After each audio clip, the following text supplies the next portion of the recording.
Om Swastiastu. Assalamualaikum warahmatullahi wabarakatuh. Salam sejahtera bagi kita semua. Namo Buddhaya, salam kebajikan, dan salam harmoni. Perkenalkan, saya Nikita Kezia Febsdela, selaku moderator dan juga presentator pada mata kuliah Jaringan Komputer pada presentasi dengan topik Konsep Dasar Jaringan Komputer, Program Studi Teknologi Pendidikan semester 4, dengan mata kuliah yang diampu oleh Bapak Adrianus Iwayan Ilya Yuda Sukmana Eskom MPD dan Bapak Dewa Gede Agus Putra Prabawa SPD MPD. Nah, adapun pada mata kuliah ini, saya, Nikita Kezia Febsdela dengan NIM 2211021002 akan mengangkat topik yakni pengertian dari jaringan komputer, sejarah jaringan komputer, alasan dari membangun jaringan komputer, kemudian manfaat dari adanya jaringan komputer, jenis-jenis jaringan komputer, serta yang terakhir atau yang keenam ialah peran admin dan user dalam jaringan komputer. Seperti itu. Kemudian kita akan beranjak pada topik yang pertama, yakni pengertian dari jaringan komputer. Nah, adapun perlu kita ketahui bahwasannya jaringan adalah sebuah koneksi atau media yang menghubungkan perangkat satu dengan perangkat lainnya. Awalnya, jaringan hanya terhubung melalui dua perangkat atau dua komputer saja. Namun seiring berjalannya waktu, jaringan tersebut berkembang terus sehingga bisa diakses oleh seluruh komputer dengan waktu yang bersamaan, seperti itu.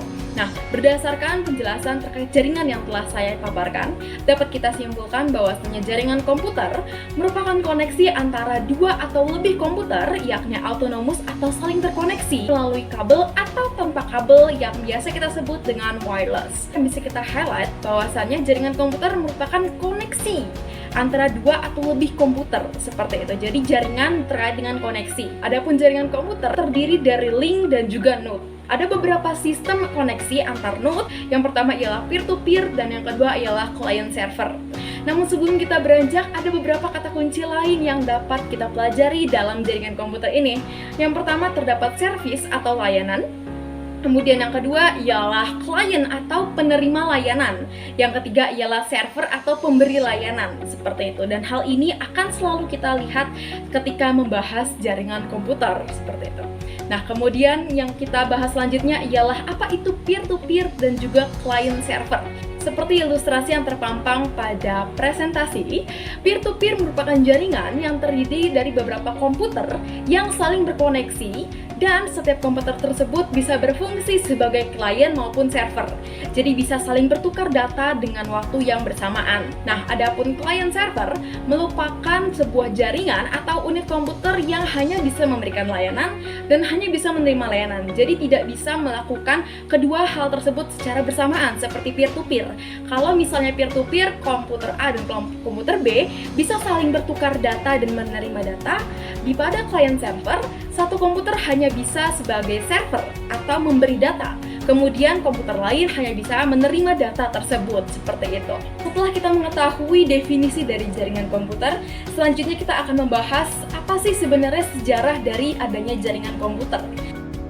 Nah, adapun hal ini dimulai pada tahun 1940-an ketika doktor dari Harvard University, yakni Howard G. Aiken, itu bekerja sama dengan IBM untuk membuat sebuah mesin tenaga elektromagnetik bernama Harvard Mark I. Kemudian pada tahun 1942, terdapat ENIAC yang diakui sebagai komputer pertama yang memakai prinsip digital dengan sistem memori dan binari 8 digit. Nah, pada tahun yang sama, Bill Gates juga mengembangkan bahasa BASIC untuk komputer Altair 8800 yang menjadikan perkembangan komputer itu bisa semakin baik dan juga populer. Kemudian hal ini berlanjut pada tahun 1950-an, diciptakan sebuah konsep TSS atau Time Sharing System atau berbagi antar komputer. Nah, hal ini merupakan cikal bakal awalnya terjadi jaringan komputer, seperti itu. Nah, tidak lupa pada tahun 1957, DoD atau Department of Defense dari Amerika Serikat membentuk Advanced Research Project Agency atau yang biasa kita dengar dengan sebutan ARPA. Nah, ARPA ini awalnya digunakan untuk beberapa kepentingan saja di Amerika Serikat. Nah, kemudian pada tahun 1967 diterbitkan nih desain awal ARPANET melalui riset koneksi antar komputer oleh DoD. Jadi ini untuk mengembangkan ARPANET lagi, sehingga pada tahun 1970-an sudah lebih dari 10 komputer terhubung dan saling terkomunikasi melalui jaringan ARPANET ini. Nah, kemudian pada tahun 1973 terdapat jaringan komputer ARPANET yang semakin berkembang keluar Amerika Serikat hingga ke universitas di London. Kemudian pada tahun 1979 tercipta newsgroup pertama bernama Usenet. Nah, hal ini tentunya terus dikembangkan hingga pada tahun 1982 dibentuk adanya TCP atau IP, yakni Transmission Control Protocol atau Internet Protocol yang biasa kita dengar ketika menggunakan internet. Nah, kemudian pada tahun 1984 dipublikasikan adanya sistem komputer yang terhubung dengan jaringan atau yang biasa kita dengar dengan Domain Name System atau DNS. Sehingga sebanyak 10.000 komputer sudah saling terhubung dalam domain dan jaringan tersebut pada tahun 1987. Nah, hingga pada tahun 1992, Tim Berners-Lee itu menemukan sebuah program World Wide Web atau WWW yang bisa men-searching atau browsing di internet secara massal. Nah, hal ini tentunya terus berkembang hingga sekarang melalui peningkatan kapasitas jaringan dan juga peningkatan kualifikasi dari komputer maupun laptop yang biasa kita dengar hingga sekarang ini. Nah, kita telah membahas nih sejarah dari bagaimana sih adanya jaringan komputer. Mungkin kita harus mengetahui apa sih sebenarnya alasan membangun jaringan komputer. Topik selanjutnya akan kita bahas pada kesempatan kali ini dalam 3 poin yang akan saya highlight. Yang pertama, untuk mengkoneksikan antar kedua atau lebih komputer untuk menghubungkan data. Sekarang merupakan zaman modernisasi, di mana setiap transfer dan penghubungan data harus dilakukan secara praktis dan juga tepat pada waktunya. Kemudian yang kedua ialah untuk mengirim informasi dari server atau pengirim kepada klien penerima dengan cepat dan tepat atau yang biasa kita sebut dengan real time. Kemudian yang ketiga, alasan dibangunnya jaringan komputer ialah untuk meningkatkan keamanan data melalui transfer data non-hardware. Nah, yang dimaksudkan dikarenakan kita tidak perlu memakai flash disk atau hardware lainnya untuk saling berkomunikasi dan menghubungkan data. Jadi dengan adanya jaringan komputer ini, kita bisa saling bertukar data dan juga bisa saling terkoneksi melalui jaringan tanpa kabel atau wireless. Kemudian manfaat nih dari adanya jaringan komputer. Yang pertama, tentunya ialah untuk meningkatkan komunikasi dari pengguna melalui kabel ataupun tanpa kabel nih. Kemudian mempermudah akses informasi berbagai research dan berbagai server. Dan yang ketiga, ialah menghemat biaya dalam transfer data antar komputer, seperti itu. Selanjutnya kita akan membahas jenis-jenis jaringan komputer. Yang pertama ialah LAN atau Local Area Network. Nah, kita bisa ketahui bahwasannya dengan kata lokal, yakni jaringan ini hanya bisa menghubungkan sebuah koneksi atau sebuah komputer di area tertentu dan terbatas. Contohnya, area dalam satu sekolah, satu gedung, atau satu ruangan, dan biasanya itu terkoneksi melalui kabel. Kelebihan dari adanya LAN ialah kecepatan antar jaringan itu bisa lebih tinggi, dikarenakan hanya digunakan oleh perangkat yang terkontrol dalam satu kawasan saja, seperti itu. Jadi LAN itu kata kuncinya ialah terbatas. Kemudian yang kedua ialah MAN, yakni Metropolitan Area Network. Nah, dari kata metropolitan kita bisa melihat bahwasannya ini memiliki satu tingkat lebih tinggi daripada LAN. Metropolitan Area Network mampu menghubungkan komputer yang lebih luas daripada LAN. Akan tetapi, kawasannya hanya bisa mencapai 10 hingga 50 km saja, seperti dalam satu kota atau satu perumahan besar seperti itu. Adapun yang ketiga ialah WAN atau Wide Area Network. Nah, WAN ini bisa menghubungkan jaringan yang lebih luas dan menjangkau satu negara seperti jaringan Telkomsel provider dan juga jaringan-jaringan lainnya yang bisa diakses oleh seluruh perangkat dan juga seluruh user dalam waktu yang bersamaan dan merupakan area yang lebih luas lagi seperti itu.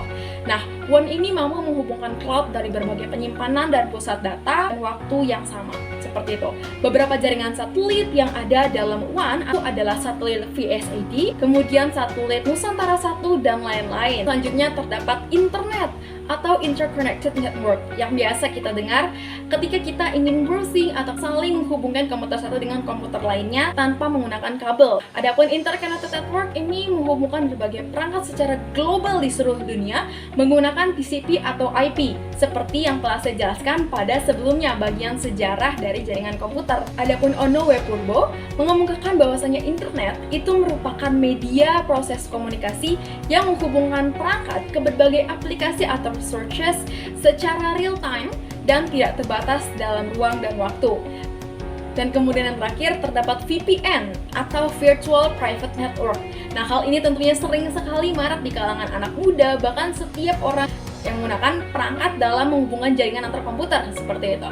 Nah, adapun VPN ini menghubungkan koneksi internet secara aman dan pribadi, namun mampu menyembunyikan data pribadi dari user atau pengguna internet tersebut seperti itu. Ketika kita membicarakan terkait jaringan komputer, tentu kita tidak bisa melupakan peran dari admin dan juga user atau pengguna di balik terkelolanya jaringan komputer tersebut.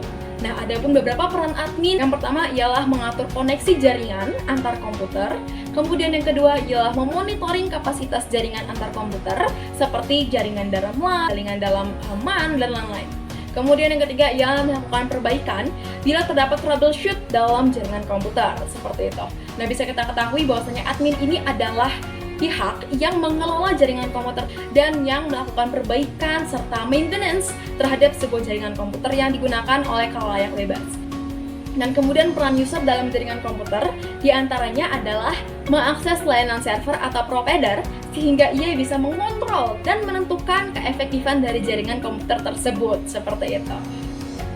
Nah, demikianlah beberapa topik yang telah saya bahas terkait dengan konsep dasar jaringan komputer, dan ada pun beberapa kesimpulan yang dapat kita ambil dari pembahasan tersebut, yaitu jaringan merupakan proses di mana terdapat komputer yang saling terhubung dan bekerja sama. Awalnya, terdapat dua komputer yang saling terkoneksi, yakni point to point. Kemudian yang kedua, ialah contoh node dalam jaringan komputer, di antaranya ada packet switching, LAN, XDSL modem, dan lain-lainnya. Kemudian yang ketiga, ialah pada jaringan komputer, ada admin yang bertugas untuk memonitoring dan melakukan perbaikan dalam jaringan, sementara user itu berguna dalam menentukan apakah jaringan tersebut dapat berfungsi normal atau tidak. Baik, demikianlah presentasi yang telah saya paparkan terkait dengan topik konsep dasar jaringan komputer. Kiranya apa yang telah saya jabarkan itu bisa membuka cakrawala dan juga menambah ilmu pengetahuan dari rekan-rekan sekalian. Saya juga memohon maaf apabila terdapat kesalahan, baik tutur kata maupun perbuatan dalam presentasi kali ini.